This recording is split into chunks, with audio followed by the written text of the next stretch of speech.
L'any 1994, dos veïns d'Horta van fundar un club de bitlles després de descobrir aquest joc al poble de Siurana, al Priorat.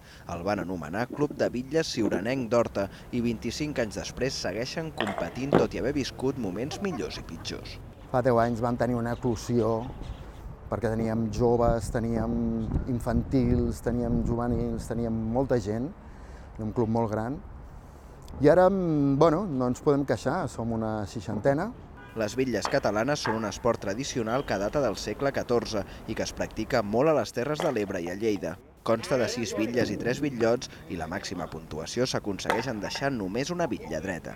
Convidem a gent del barri perquè vinguin, coneguin les bitlles catalanes i puguin aprendre d'un joc que és nostre, que és català, i que pot jugar tota la família. El club participa en les lligues de Barcelona i Catalana i al circuit individual. La seva millor fita va ser quedar tercers al Campionat de Catalunya. Per no perdre pistonada, volen seguir promovent el joc entre els escolars.